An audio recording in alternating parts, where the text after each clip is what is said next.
All right. Hello, ladies. Welcome to Coachathon Day 6. Master your business, master your life. So before we get to it, as usual, a quick technology check. Let me know,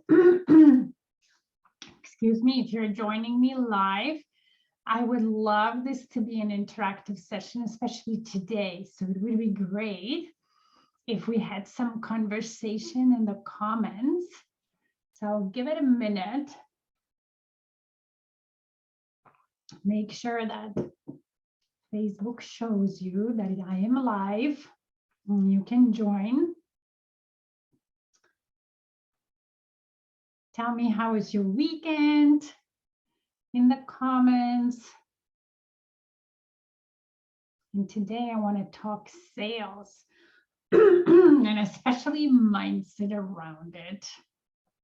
Because I think a lot of us, when we start, or a lot of business owners, entrepreneurs, when they start, have this aversion to sales. So it's kind of like they would like the clients to just magically buy from them without them having to do much of sales and marketing. And I really believe that a lot of it is just switching of the mindset. Yes, there's some skills, of course, that help you in sales to have a higher conversion and, have signed more clients, but it always starts that with the mindset. If you just learn the skills and the mindset is not where it needs to be, you'll still not see the results that you could be having if you align these two things. So today I do want to talk about mindset in sales and sort of give you some tools to switch it if it's not where you want it to be. And let me know if you're live. I'll give it one more minute. Take a sip of water. And then we'll start. Oops, no, that's not what I wanted to do. There we are. I love how, any apps, when you try to do something that you're not intending to do, have always that, are you sure you want to do this? So like you can catch yourself. Say, no, this is not what I wanted to do. I was just trying to find the Facebook feed, not my Zoom, and I was almost getting out of Zoom. Hi, Shelly, good afternoon. All right, okay. So yes, let's talk about sales. So what I want to ask you as we start this first is, what are your thoughts about sales? And especially not in general, because sometimes in general, our logical brain can be like, yes, sales are important, we sell, and if you are not, like, we do sell everywhere we go, our whole life, whether we call it sales or not, because sales is really conversations and influencing people and helping them make decisions or, embrace the beliefs that are serving them. And we're talking here about sales in good faith, not good sales, not manipulative sales. So really, it's not that much different than you recommending a book to somebody, or recommending a movie that you love, or getting your kids to eat healthy or do things that they don't even necessarily want to do, but they're good for them. But in business, it's even actually easier if you think about it, because you're not trying to get people to do things they don't want to do, even if it's good for them. It's more about talking to people who already want what you offer and just presenting your offer in a way that feels compelling to them, right? So they're going to buy anyways, but you want to show them how what you have is much better for them than any other option they would consider, right? So they're going to buy anyways. So your job, sort of in sales or even in marketing, is showcase how your option is the best option for them. But easier said than done sometimes, especially when we're talking to a person one-on-one, or whether we're going live, even in writing. it's not necessarily as easy to convey that, but it all starts with our thoughts. So I do want to ask, ladies, so when you are selling or marketing your business, when you're going live or creating a post or even having a sales conversation, a discovery call, however you sell your offer, what are sometimes the thoughts in your head when that happens? Like just truly, not what they should be, but what they are, or what you think they should be. I want to know. So share some in the comments. I would love to know. And also, and especially in the, let's say if you're having more of a sales conversation, so maybe you're one-on-one in the client, or maybe, I don't know, you're doing training when you're selling or whatever.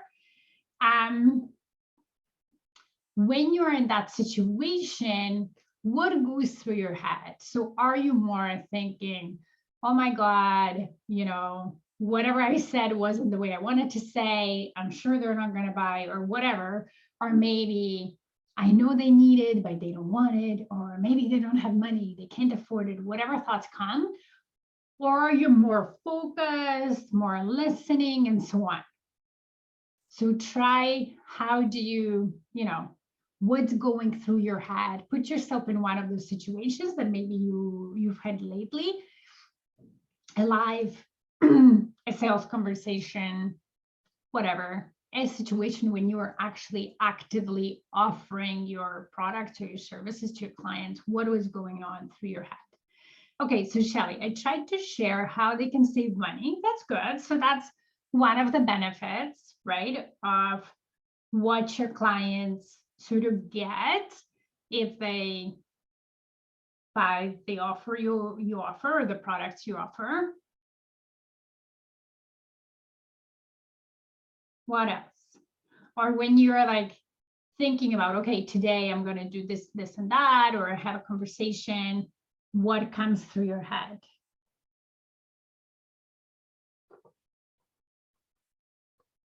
Because sometimes what our brain wants to offer is that, oh, they're not going to buy for sure. Or maybe it's not the good time for them. Maybe they don't have money to buy right now and I'm trying to sell them something, right?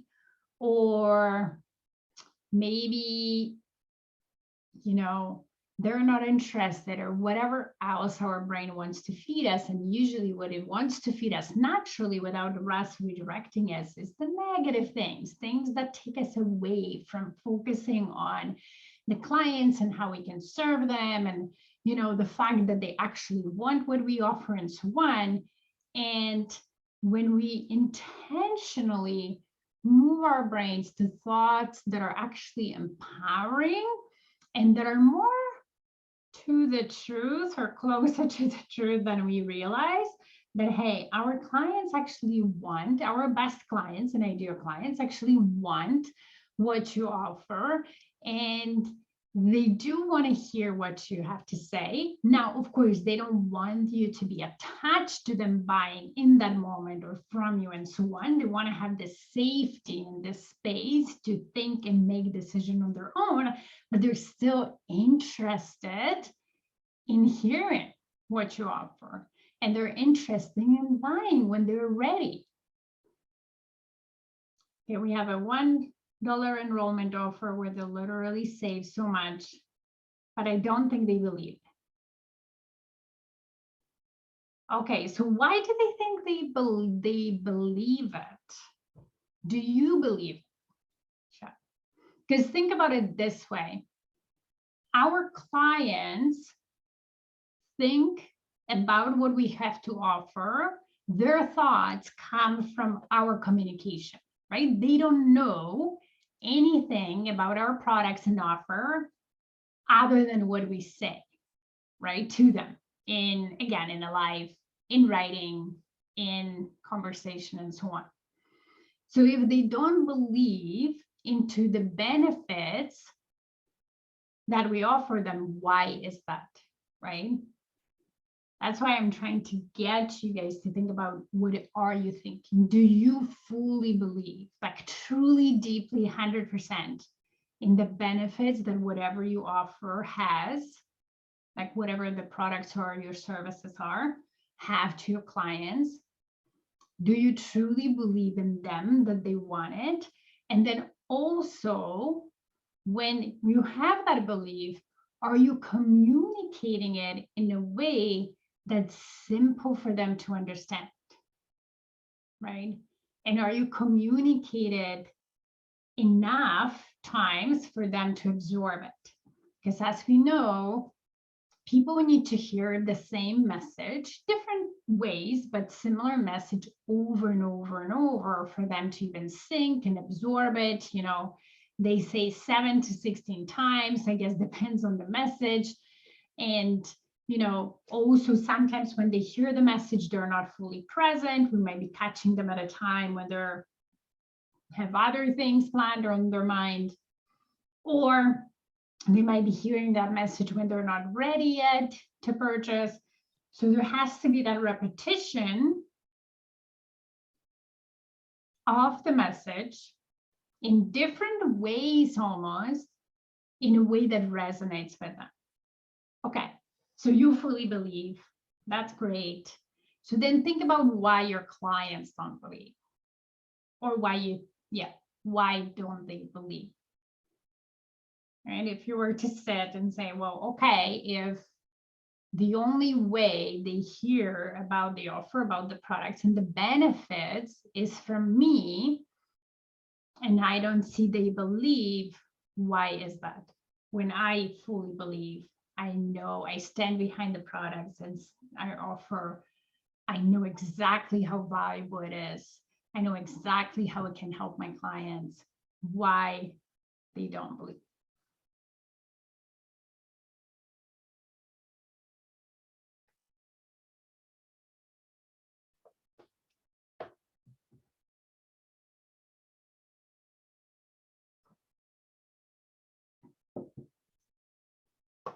Because belief is the first thing, right? Believing in yourself, that you can do it, you're capable, and you're able to learn how if you are missing the skill.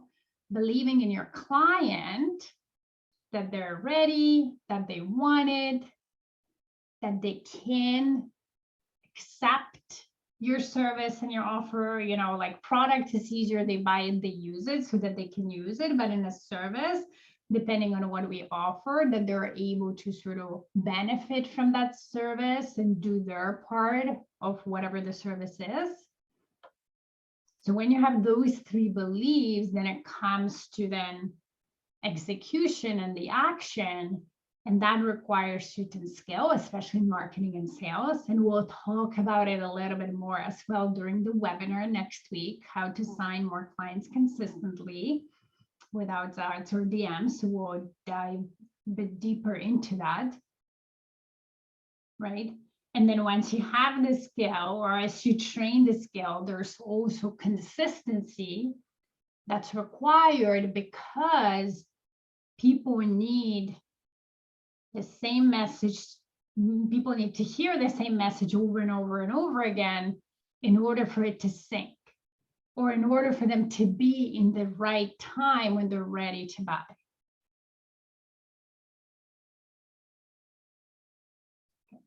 I think it's because they think they have to sell. People think of selling rather than sharing. Exactly. I just think there's something hiding. Trust. Okay. So the one thing I Shelly want to say or offer to you is that if you think that they think they have to sell, and that's not true, how would you address it when you talk to them, right? So what can you say? How can you talk about that? So they have an objection in their head, right? That's an objection in a way, in their head, saying, well, I don't want to buy the product, or I don't want to be sign up because I think I'll need to sell and I don't want, right? Or whatever the case might be. So how would you address it, depending on also the type of the client you're looking for? Because I know, Shelly, you're in network marketing. So sometimes you look for clients who just will use the products, but sometimes you look for team members, right, who will also want to earn some extra money from the product. So depending on what type of clients you want to attract, how would you address that objection?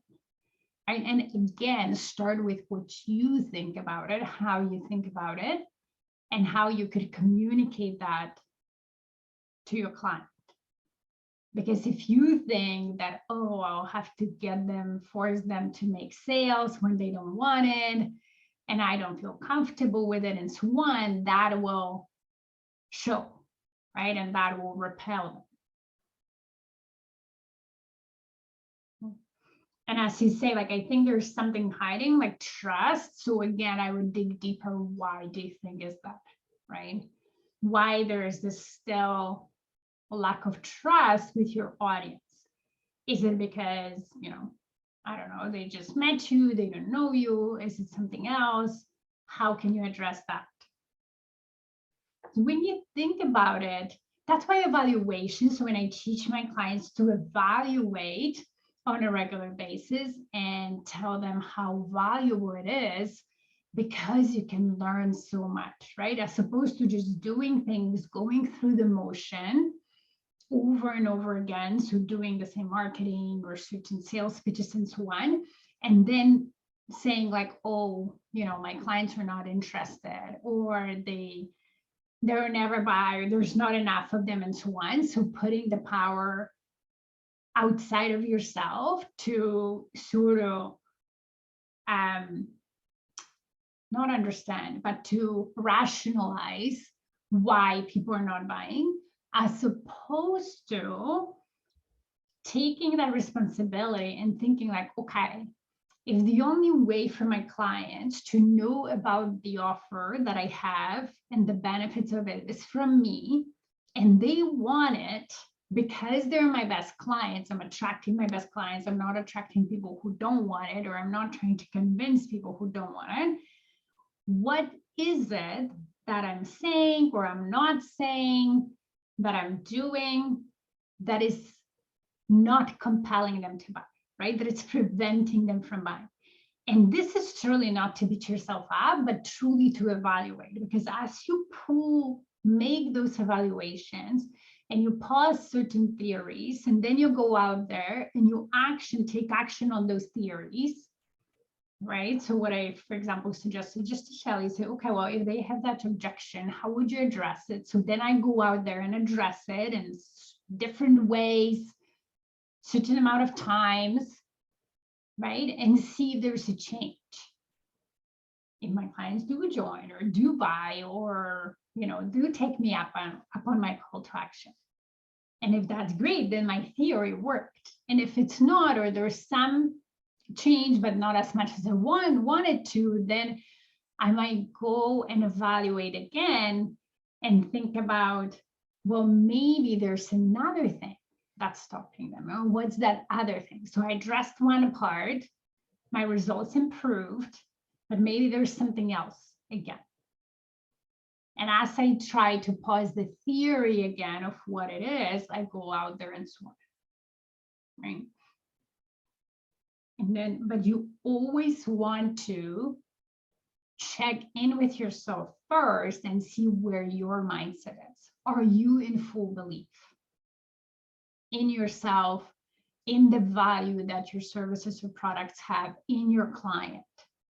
And when you have that, and you come from that, that can guide you, and it's easier actually to figure out what's not working in my messaging as my marketing and sales, that what's not working and why, and then how can I fix it, right, to get the results I want to get. But if I'm not in full belief, then that's where you want to start. You start with your mindset always, right? And then the ways you can do that is, again, understanding what you're thinking, digging deeper into why, so bringing awareness, and then redirecting your brain of how this is not true. It's like, oh, nobody wants my offer, nobody wants my products, nobody wants my services. I'm like, how is this not true? People are out there buying the same services, the same products from other people, meaning they want them, right? So that's not bad.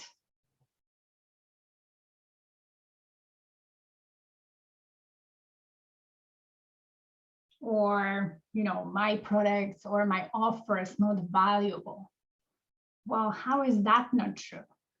How is my offer valuable? Find 30, 50 reasons, write them down. How are your products, your services valuable to your best clients? Get your brain, go there. And I'm sure you will find, you're capable of finding 30, 50 reasons why your offer is valuable.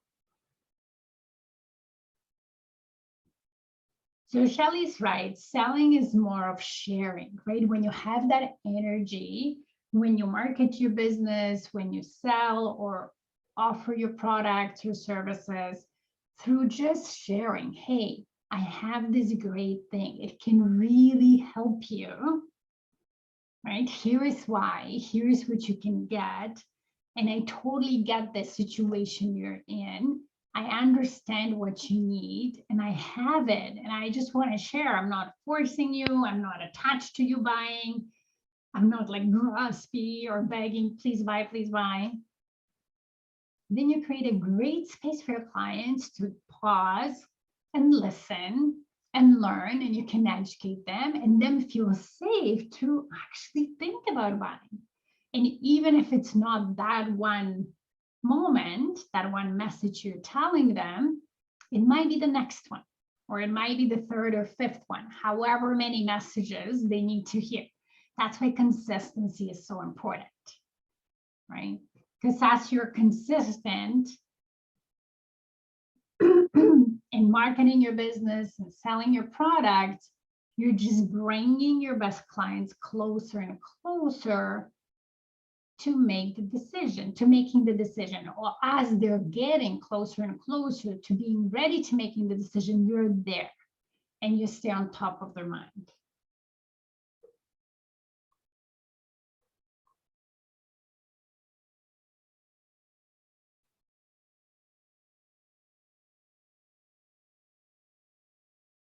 So do you have any questions, ladies, in regards to your sales or your marketing, or, things that are maybe the results that you're creating and then you're not sure why? I can guide you today or this week. We have it up till Thursday.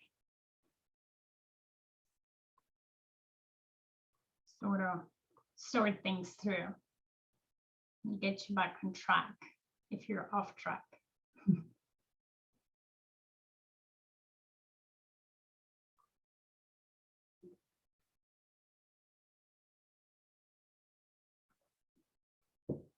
The deeper you understand your clients, what they're thinking, what's stopping them from making the decision that's best for them. Because again, we know our best clients want to buy from us or from other people, but let's just say from us.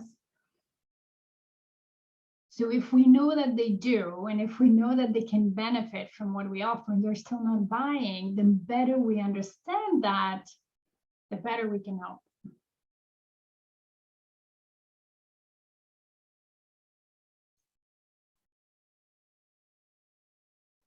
Without manipulating, without using some marketing and sales tactics we don't feel good about, just by sharing and being of service and thinking of our clients and getting to know them. Is it okay to ask why? I always feel awkward asking. Yeah, I think it is.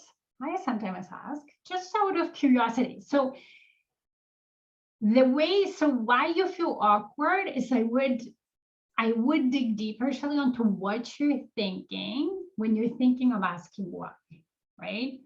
Are you thinking like, oh my God, they will think I'm salesy, or it will sound salesy and so on? If you think it will sound salesy, if you ask, it will sound salesy.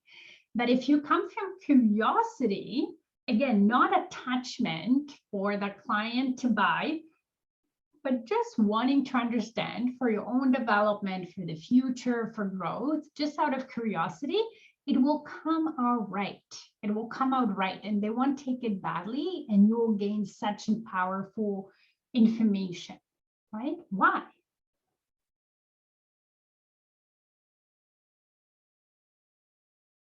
So it's totally okay to ask one. I ask sometimes. It's just, again, it's just the thought behind it that makes it okay, or that makes it more awkward or salesy, or however you feel, right?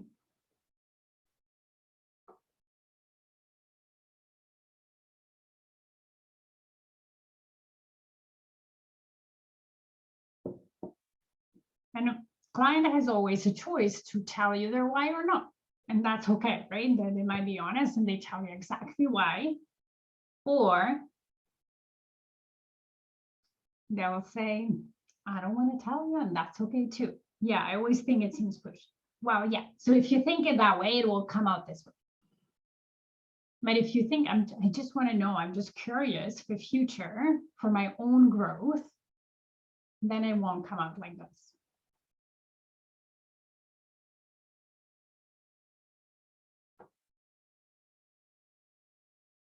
Because that thought that you have creates a certain feeling and gives out certain energy that the other person can feel, right? And whether they're conscious of it or not, they get to experience it. So if your thought is clean, in a sense that you're just curious, you just want to know, kind of market research, truly, and then when you feel about it, it will be very neutral. So that's how your client will experience that question. And then of course, they're more likely to give you an honest answer because they don't feel like there's an agenda behind it.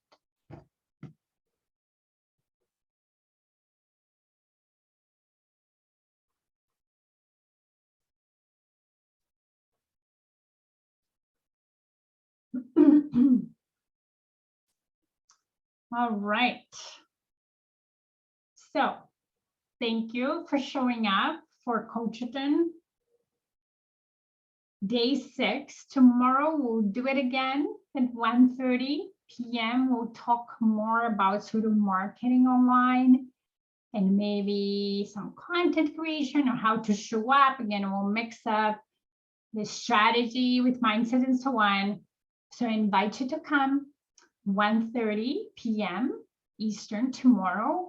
If you haven't signed up for the webinar, how to sign more clients consistently without ads or DMs that I will run next week, I highly recommend to sign up because we will really dive into marketing and sales more there.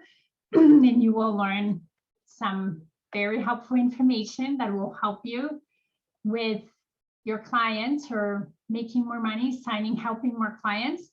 So sign up. I will share the link in the notes, comments below today, and see you tomorrow. It's very exciting, Shelly. Me too. I'm excited for the webinar as well. Thank you. Bye.